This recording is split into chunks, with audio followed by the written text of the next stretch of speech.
Week 5 is finally here for Mid-Buchanan Dragons football, and this is my most exciting week of the season. And there's one reason, and it's because it's against the Lawson Cardinals. This is a game I've been preparing myself since the start of the season. This is a Lawson Cardinal team that I think could cause some chaos. But as a Mid-Buck fan, it's of course always go Dragons.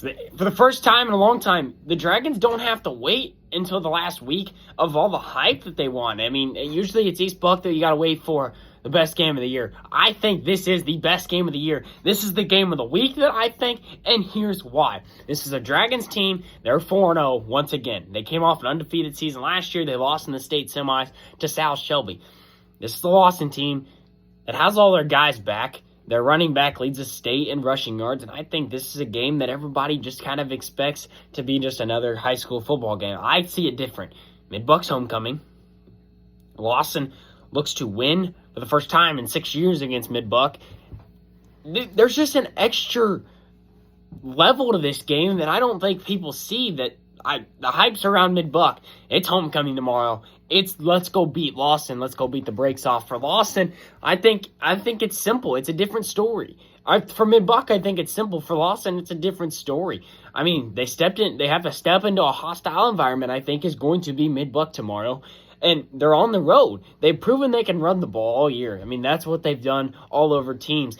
Their running back leads the state in rushing. This game is for them to take the next step, though. And they have to do it on the ground. I think they have to beat Mid-Buck on the ground. And Mid-Buck's defensive presence is really good. This is a Mid-Buck team that can step it up when they need to. The Dragons play fast. And Lawson's goal is going to have to be to slow them down, get them in situations they don't want to be in. For Mid-Buck, it's simple, in my opinion. Play Mid-Buck football. Keep the ball in your hands. Pound the rock. I think they're going to sling it. I think that's what's going to happen. I've heard that Lawson's DBs are not great. I think Mid-Buck's passing attack is great. I think they can attack it at all levels, but I also think they can run the ball all night long and still be fine. This is a game that I expect to be very good.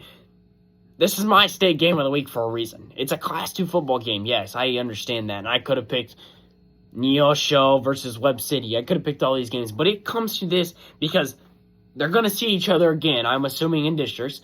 These are two teams that I think could end up having some bad blood. Mid-Buck is looking to continue their role of being really good in high school football. In my opinion, this game comes down to who can get defensive stops and who can do it the right way. Senior quarterback Ray Smith, he thinks the same thing. He is looking to go out there and beat the brakes off of Lawson, and I know it. This is a game that I expect to be close. Mid-Buck has steamrolled the first 4 opponents. Not last week against West Platte. They had a close game going into halftime. They come in on top 28-0. For Lawson, they're 3-1. They lost to a very, very, very good Class 2 Warsaw team that I think could go a long way in the Class 2 state tournament. Besides that, they have proven they can play high-quality football. They've proven they can run the ball. They've proven they can do good things on the ground. I think Mid-Buck's going to come away with the win this game. I think it's going to be closer than in their first 4. I think there is a lot of hype around this game. This is my game of the year for Mid-Buck. This is the game of the week, and it is coming from you, from Fawcett, Missouri, on Friday night at 7 o'clock. Go Dragons.